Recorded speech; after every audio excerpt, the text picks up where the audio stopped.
Hiya, welcome to the UKGC podcast. And on today's episode, I'm really excited because we've got someone that I follow avidly on YouTube and on social media, and that's Russ Roca.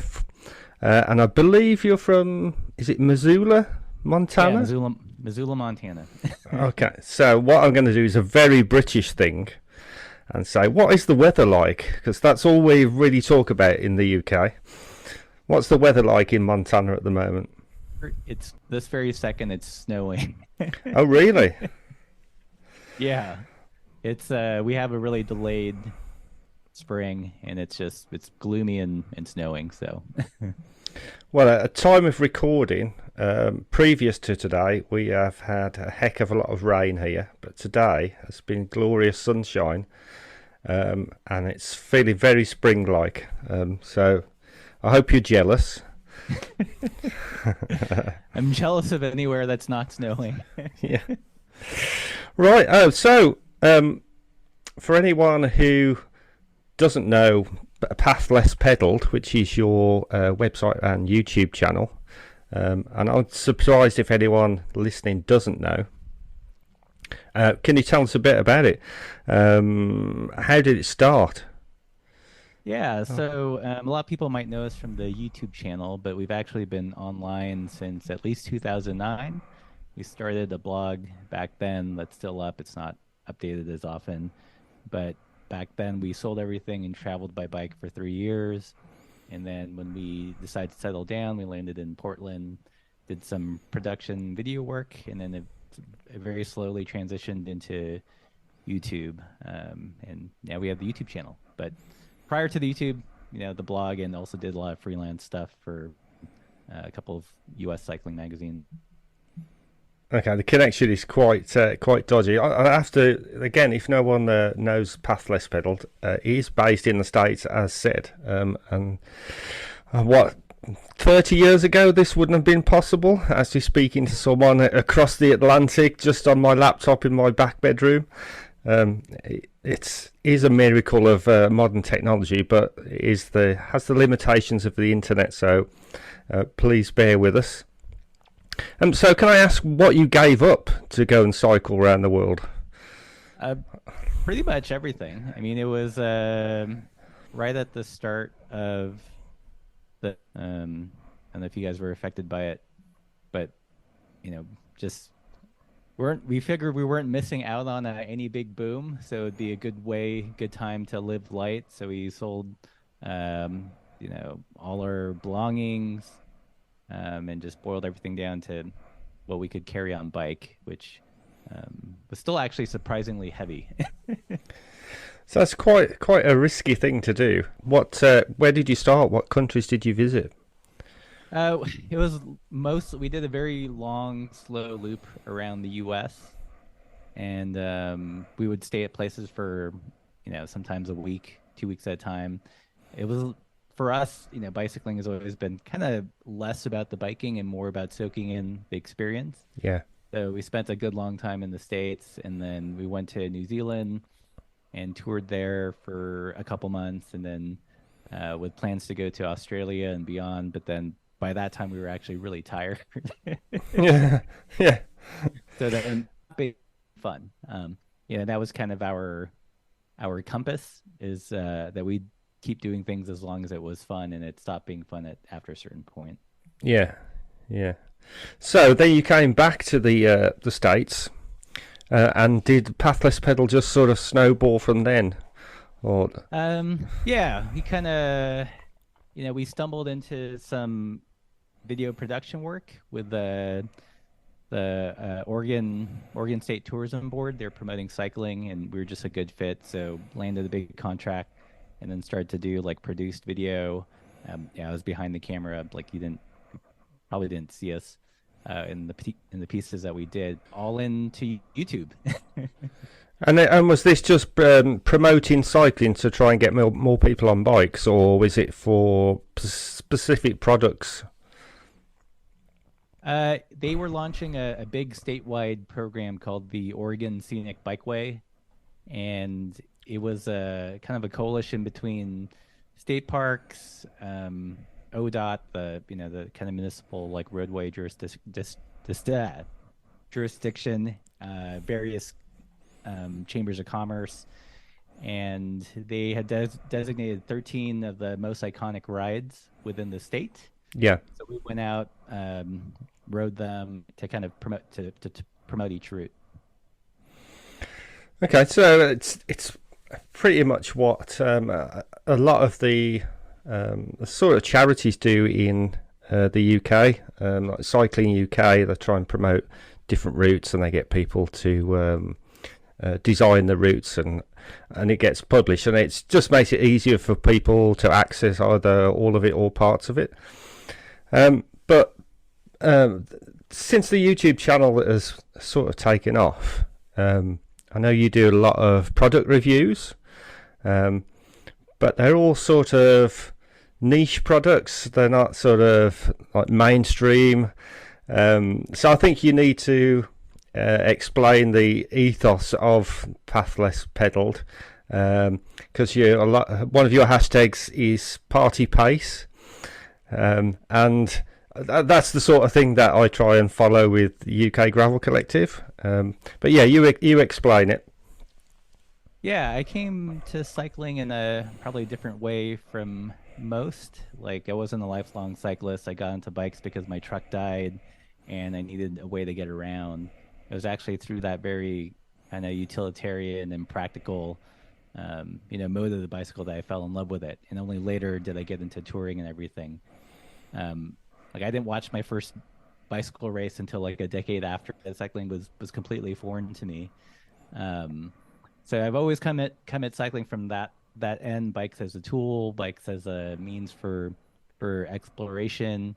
And one thing that always kind of bothered me about mainstream cycling industry is that all the terms for things, all the ways to think of riding, were always coming from the competitive end of the Yeah, sport, yeah, right? I mean, think of all the terms that we've imported from road cycling, or all the phrases like Everesting, shut yeah, up legs, watts.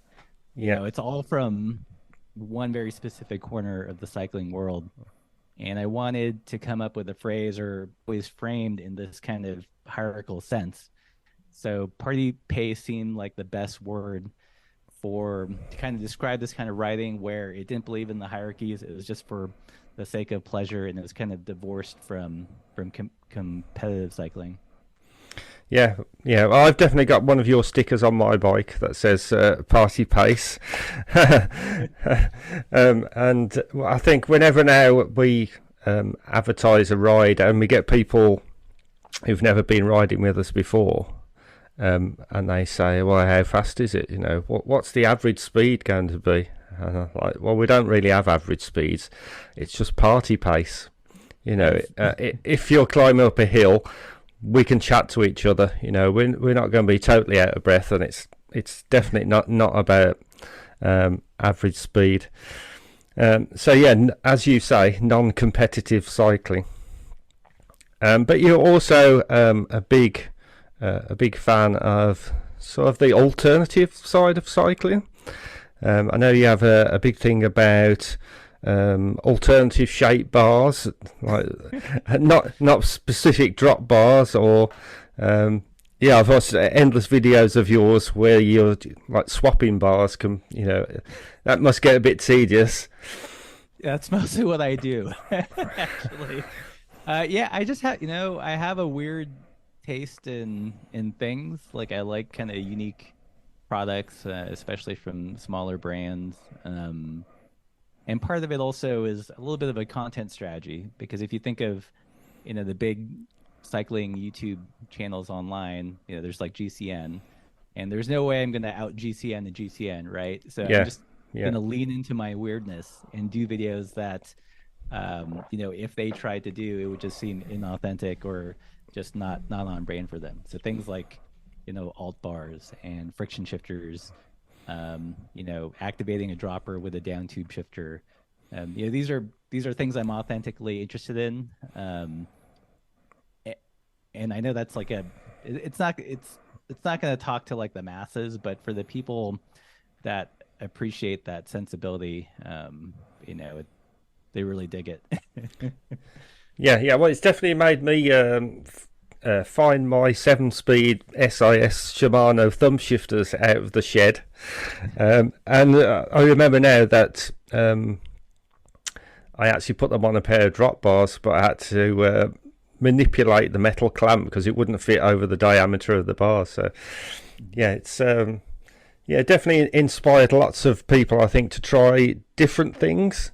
Yeah, I mean, I look at the bike as, you know, what fun is like a stock bike that comes off the factory line, you know, has no personality. So, you know, by altering the bike, making it your own, changing the gearing, you know, becomes something a little bit more personal and unique. So Yeah, I want people to not be afraid to mess with their bike and, you know, kind of think outside the box. yeah, yeah. Well, it's sort of the best fun is bringing an inappropriate bike for the actual ride that you're going on. If it's too easy, but the modern bikes make things too easy. I think that's why in the UK gravel bikes have taken off so well. Is that the modern mountain bike is so efficient that it sort of makes things boring because you don't even notice a lot of the trails, especially where I live. And the gravel bike sort of brings that bit of excitement back because you've got that peril of not knowing whether you're going to get to the end still attached to the bike, but you're still only going like 6 miles an hour. Yeah, we have I don't know if you use the same phrase, but underbiking. Yeah, yeah, yeah. Yeah. Yeah, and I bet I've you've done, got a sticker for that, haven't you? yeah. I mean, part of like I didn't mention that part of our tour when we toured in New Zealand, we actually toured on Bromptons. Oh wow, yeah, Yeah, so 6 speeds.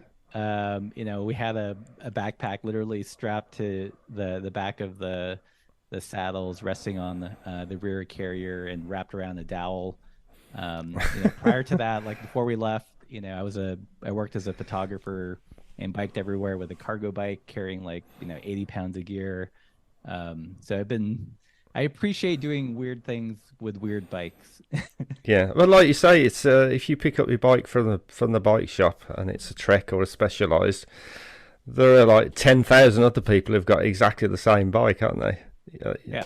Yeah, you need to customize it somehow and make it yours. So, if talking about bikes, if you could only ride one bike forevermore, either one that you've owned in the past and don't own anymore, or one of your current bikes, or something you've seen that you think, you know, that would be the one for me. Any idea what that bike would be? We've actually had to confront that recently because we might be moving to Europe in the nearish future. Okay. And have to pare down our bikes. I would probably, if it's not the first bike I'd bring over, it'd definitely be the second. It would be the Rivendell Sam Hilborn. Okay. Just So you need to describe that bike, I think. Yeah, it's very, you know, it's by a brand name Rivendell. They do very traditional bikes, so rim brake, quill stem. It's got kind of a longish rear end. I think it's like 440, and the trail is in like the mid 60s. So it's a good like all-rounder bike, as clearances for big tires, and it's a really, you know, it's a simple bike. Like there's no internal routing. You know, you could teach a kid to work on it, Yeah. and it's for me, it's kind of like, you know, it's the perfect bike. And since then, you know, we've made things a little bit more complicated, more sophisticated, and easier in some ways. But that's kind of I think the platonic ideal for a bike for me. So I have to take you to task on this because I know you talk about simplicity and making it easy for people to cycle, but you're a big fan of the front derailleur, aren't you? I am. And It's and not that hard. and multiple speeds. But I think it's when I've worked in bike shops, it's the one thing that none of the customers can get. The rear mech, fine, you know, that's pretty straightforward. But most people have trouble setting up or maintaining the front mech. So why would you prefer that rather than just one by, where it's a lot Um, simpler? I'd say the range. Again, I came from like a touring background, so like a low gear for me is somewhere in like the 16 gear inch range, and you can't achieve that with a one by.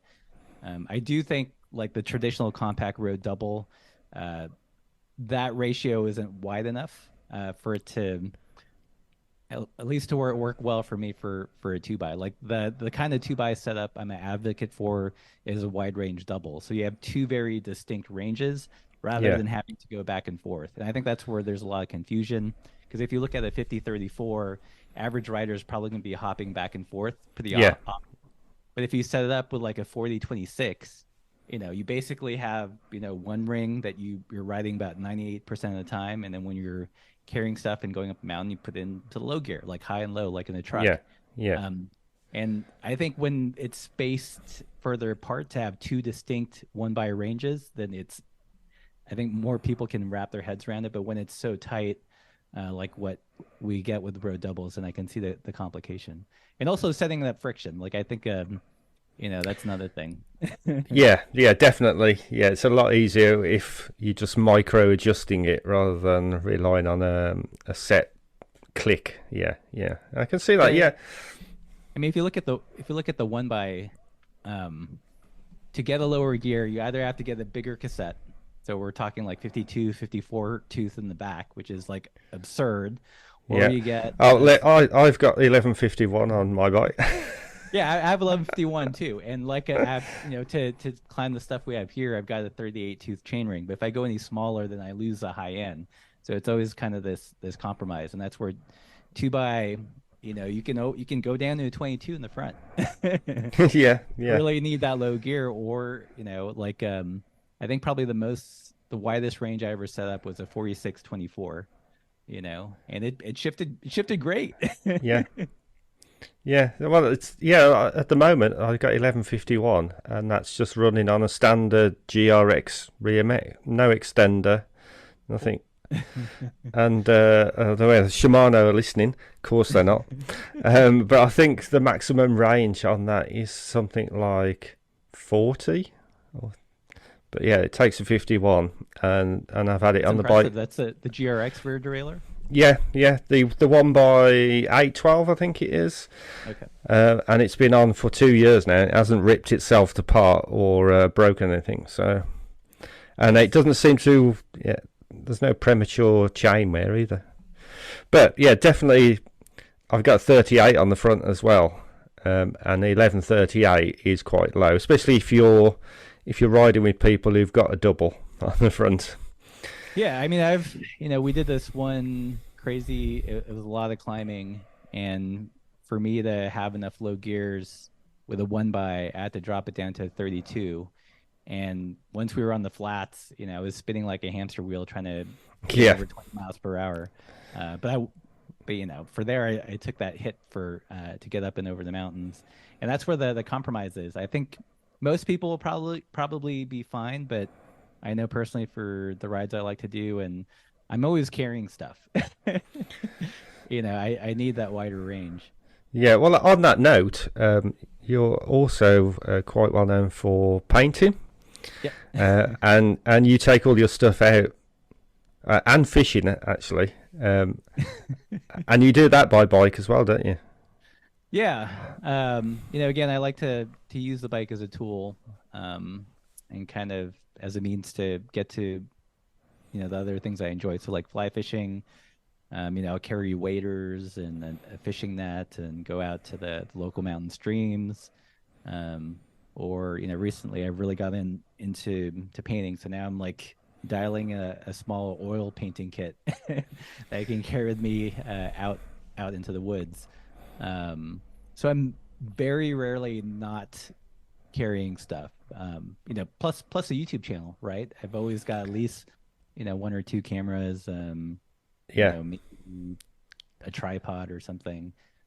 So my needs are I think pretty different from like the typical writer. so I know you're proudly sort of not sponsored by anyone, Like the big companies aren't paying you to review anything. So how do you make a living out of this? I know you probably get something from YouTube because you've got like over 100,000 followers, but I mean that's not a lot of money. That's not going to pay all the bills, is it? So No, how do you and it goes up and down during the season. Like, it's AdSense is really good during the holidays, and then it falls off a cliff until about now, actually. Honestly, sticker sales, like we sell a lot of stickers, like an absurd amount of stickers. Patreon has been a huge boon to us. You know, yeah, part of being like we're unsponsored and in some ways unsponsorable because we just don't fit that typical cyclist stereotype or sponsorable cyclist stereotype. So it was definitely one of those situations where, again, just kind of leaning into the obstacle and turning it into an opportunity and being okay. If we can't get sponsored, then that'll be our selling point. People will know that our reviews aren't bought. We don't do paid placements or anything, and I think yeah. people kind of like respect that like honesty. But yeah, sticker sales, merch. We'll do some big product drops during the year. Like we just ordered a bunch of new cycling caps from Japan, 3 different colorways, and that kind of sustains us throughout the year. And I'll give a little advert now. So obviously people can look at the stickers and buy the merch. Because have you been affected by Brexit? Because I know the stuff I ordered from you was pre-Brexit, so it's quite easy to get stuff into the UK. Are you still delivering to Europe? We are, and we try to give the lowest priced option, and sometimes people have to pay VAT when it comes in. Yeah. So try to give people a heads up. The volume isn't as high, although we've started doing print on demand shirts, and the vendor that we're using, they have a printer in Europe, so that it'll cut out the shipping. Yeah. And we'll probably do more of that in the future as we eventually move to Europe. So are you allowed to say where you're thinking of moving to? Spain. Okay. So you were recently in Girona, weren't you? Yep. Is that where you're going to be? Yeah, highly likely. I mean, that's definitely where we'll land initially, and then we'll probably travel throughout Spain and finally pick a place to settle. But that'll be our entry point. That's right. So you're actually going to sort of emigrate, and fab. Yeah. So it strikes me as Girona is, I mean, it's a hotbed of cycling, but I'd say 95% of those people are wearing a lycra skin suit. They are. And that doesn't seem to fit with your ethos at all. It doesn't. So is that your mission, to try and come over and convert people in Girona and Spain? Yeah, we've talked about it a lot, like Laura and I. It's like we definitely felt like fish out of water. But again, it's one of those things, it's an obstacle, but it's also an opportunity. So we're going to try to bring party pace to Girona. Well, they've certainly got a lot of coffee shops. They do. I mean, and I feel like there's got to be, in the short time we were there, we actually got to meet up with some viewers of the channel. So I know that there are folks that they probably ride the same way. They're just not as visible. So part of our goal when we go there is to highlight, there's a funky like bike community in Barcelona, the folks in Girona, and then go to the UK and find those folks. So yeah, well, you definitely come to the UK. I've got a shed that you and Laura can sleep in.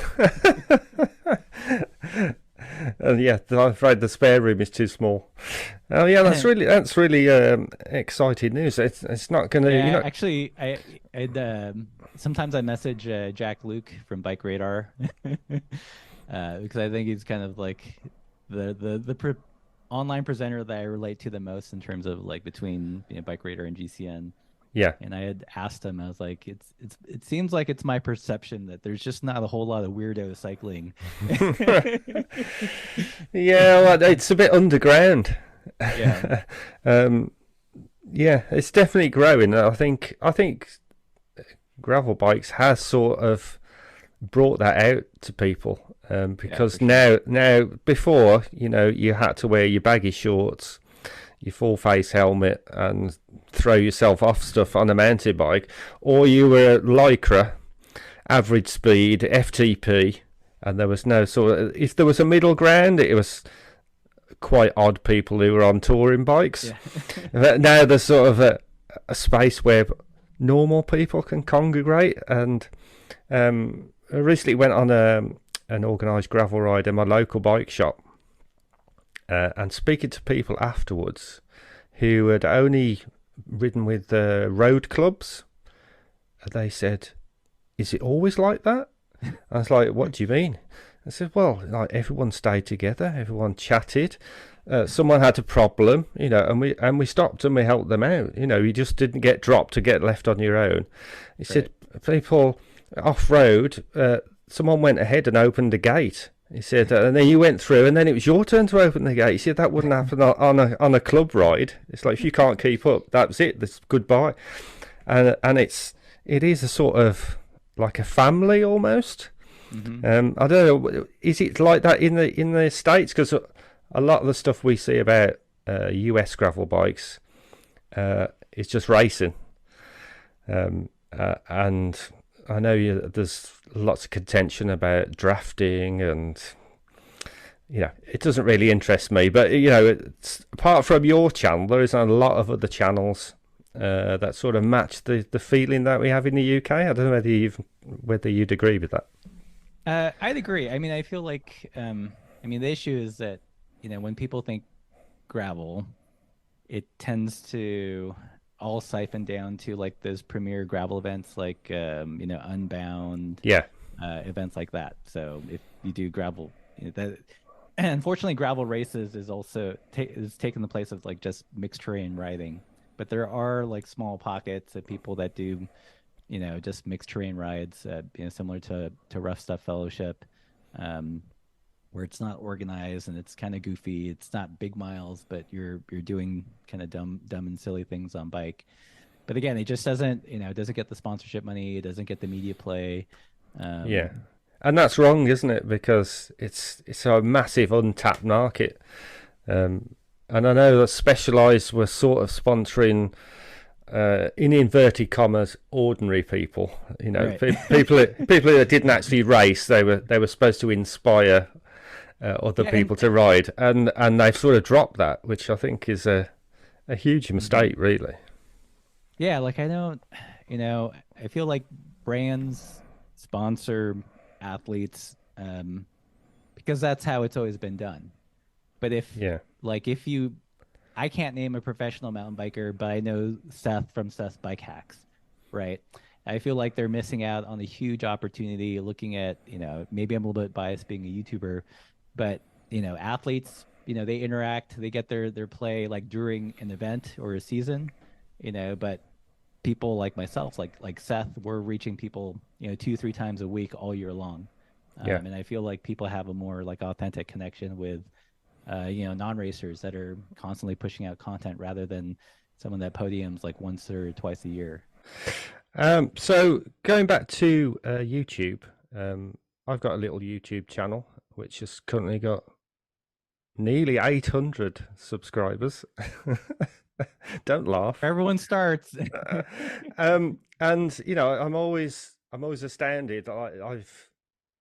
I've been at bike events and people have come up and say, "Oh, I watch your YouTube channel," and it's like it really sort of weirds me out that, because I do it for fun, really, and I mean the idea was to inspire other people, but the reason I do it is because it's fun. Um, but the comments I get on there, just saying, "Oh, I agree with what you said about this," or can I come and ride with you, etc., etc. That's really inspiring. But there's been one or two negative comments, and I'm sure like the amount of comments you must get and the amount of subscribers, you're going to get negative comments as well. How do you deal with that? That's a good question. Not very well, to be honest. Um, so I think YouTube, they send an email at the end of the year, giving you your analytics. And the last time I got one, it told me I got 65,000 comments. Wow. And that's not including things like Instagram or email. So it piles up. Um, and early on, I'd say it affected me more. And then, I'm trying to come to terms with the fact that you're just not going to make everyone happy. Yeah. I could do a video with a puppy and someone would tell me I'm a dog slaver or something. There's Yeah. just Yeah. they're they're just gonna have a chip on their shoulder, and it's not something I can ever fix. So usually, like, I try to give people the benefit of the doubt. If it seems like they're just there to um to not contribute and just be annoying, then I'll just ban them. And that's been, it just makes it easier on my psyche. Yeah. Um, Yeah. Yeah. So I know everyone thinks that being on YouTube, especially if it's your full time job, oh, it must be easy just making videos, going for a ride on your bike. But the small amount I do, I know that you've got to think of a sort of a theme. If you haven't got a product to look at, you've got to think of sort of a theme. You've got to film it. You've got to wait for the right weather conditions, otherwise you can't film it. And then you've got a deadline that you want to get the video out. Then you got to edit it. So how do you find time to do it all? And how do you cope with people who say, why don't you get a proper job? yeah. Well, in terms of, well, for scheduling, I try to do at least 2 videos a week, and that's down from 4 videos a week. At my peak, I was doing about 4 to 5 videos a week. That's The channel incredible. has over, yeah, the channel has over 1,100 videos at this point. But I've just had to dial back a bit just for mental health. Um, but it's like the most annoying thing for me is, with every video, every piece of content, or even like the stickers that we design, that's effort, that's money, that's time. And, beyond that, you're putting yourself out there.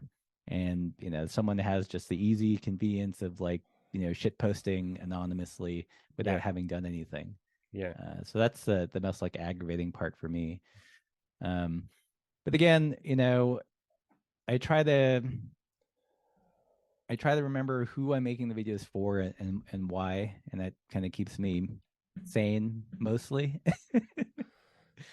you know, um, but it is one of those things where have you ever heard of the poop in the pool theory? no, no. Like a little poop in the pool ruins the whole pool, right? Okay, yeah. It's the same way with comments. Yeah, You can get like 99% positive comments, but then just that little poop, and it colors the whole thing. So I try to keep that in mind, not have that get in my head too much. But it's a challenge, and it's probably the thing I dislike the most about YouTube, because it is work. Like, you're basically a writer, you're an editor, you're a marketer, you're a promoter. yeah, You're dealing. We ship out merchandise, so we're doing all of that. It's like 8 jobs in one. yeah, yeah. Yeah, I don't think people realize what's involved really. So let's Yeah. move. Let's move on to something positive and less depressing than comments. You've inspired a lot of people, myself included. But who inspires you? Who do you watch on YouTube, or in your real life away from YouTube? Hmm. Um, I like Grant from Rivendell. He's an inspiration for just like kind of sticking to your guns, even though it may be an unpopular position. Um, Matt from Crust Spikes, who I've interviewed, very same thing. He's got like a very distinct, kind of aesthetic and the vision for a bike, and it was at the time when they first came out, it was very like counter the mainstream, but now his brand has taken off. Yeah, Um, yeah. I so I think like people. I like people that we're seeing crust bikes in the UK now. I think. it's awesome. I love people that like follow their folly, and just see it through despite criticism or not fitting in. Um, Those are kind of like I honestly don't watch too much cycling YouTube. Yeah, um mostly because yeah, I don't want to watch something and have it like color my content, you know. yeah, Like I yeah. always try to stay fresh. So honestly I watched a lot of painting tutorials. I really got into chess recently, so lots of chess YouTube. So anything but I know it sounds so weird. Anything but cycling, you Oh, know, camera reviews. that must take a long time to watch someone playing chess on the YouTube. That takes a bit Yeah. of commitment. Well, you know, it's crazy because like chess has had like a huge explosion. Um, like chess.com went from 2 million subscribers paid on their service to something like 10 million within like 2 months. Wow. So like the chess content is like it's super entertaining, you know, way more entertaining than you'd think. So it's actually pretty snappy. Yeah, I can't see the big companies getting into that. It's not No. really an extreme sport, is it? But I love, you know, when I watch a YouTube channel, it's I watch it on a very meta level. Like how are they presenting the information, and what can I borrow from their presentation that I can use for to convey cycling. Um, Oh, cool. Right, so um, I've got one last question for you. I mean, you've biked to quite a few places: Europe, New Zealand, all around the States. Uh, where's the one place that you'd like to go that you haven't been? that's a good question. Um, Honestly, just more of Spain. Yeah, well, I think you've got that. You've got that sorted. Yeah, I mean, I feel like we got a taste around Girona, but um, there are just so many other places in the country that seem really fascinating. You know, going to Mallorca during some of the big climbs there, the Pyrenees. Um, Can you speak any Spanish a or little, Catalan if you're going into the Pyrenees? yeah. I've actually been studying some Catalan, because that was a big surprise. I guess I didn't grasp how alive the language was in Girona. It was mostly Catalan, all the signs. Yeah. So preparing to go back, I've been watching lots of YouTube videos on Catalan. Um, Before I wanted to go down to Argentina. There's this like lake district that has massive trout, and I wanted to bike down there and with a big fly rod. And there's this one lake in particular called Jurassic Lake, and it's windy as all get out, but like the average size fish is like 2 feet long. Wow. So Well, that's one place. I think you need to come to the UK and go to Scotland and go salmon fishing. Yep. Yeah, I think that needs to be on your list. I mean, personally, I think I'd like to cycle in Japan. Okay.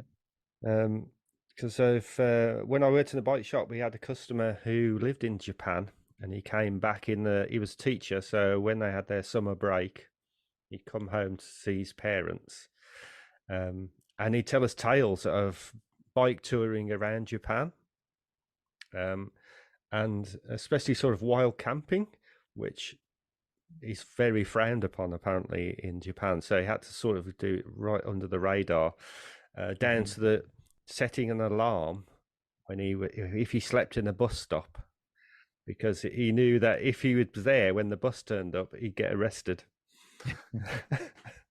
But yeah, it sounds like a fascinating country. There is actually like one project that was batting around. Do you know who Frank Patterson is? I don't know.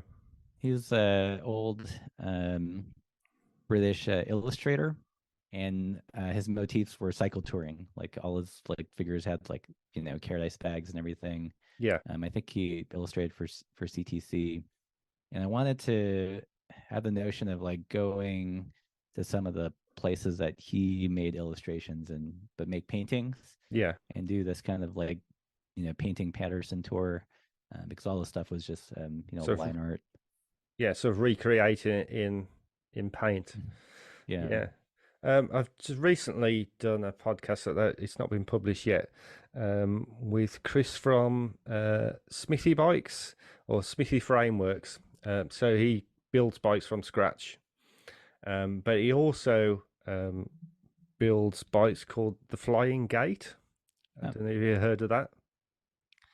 Okay, so you need to Google Flying Gate because that is right up your street. Um, just when you see the shape of the frame. And I think you need to have a go on one of those. mm-hmm. And I think that's when he said that it's been going since the 1930s. I think almost exactly Nice. the same design, and he's taken over the building of those. Yeah, it's yeah. If you do come to the UK, we have got a little bit of history with cycling, just a tad. Yeah. Yeah, no, we're definitely planning a big big video trip out there at some point. So Yeah, well, I'll definitely show you around my trails. Right, so is there, come to the end now, really, is there anything you'd like to add about Pathless Pedalled, and anything you'd like to say to any of the listeners of the UK Gravel Collective? yeah. Um yeah, I think you touched on this, but the whole notion of party pace, like at least for me, is it's not a specific speed. It's more of an attitude or worldview. Um and it's mostly that bicycling is a pleasurable experience in of itself.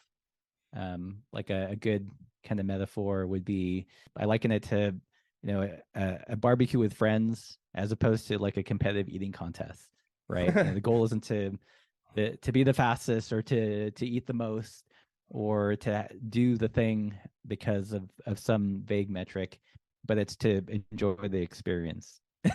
Yeah, well, Just wanted to clarify because people think, oh, is that like 15 miles per hour or under, or what are the rules? yeah, well, It's not. that's the big thing for the UK Gravel Collective. There are no rules, just ride. Well, I think we're having a connection problem, so it's probably best to um, end it there. It's been really interesting to speak to you, Russ. I hope you're still there. Um, Yeah. cool. Thanks so much for coming on. So this is a very small fledgling podcast, and to get someone like yourself on is a real bonus for me. And I found it inspiring, and I hope the listeners of the UK Gravel Podcast do too. Well, thanks for having me. And hopefully, we'll see you in Europe at some point. Hopefully soon.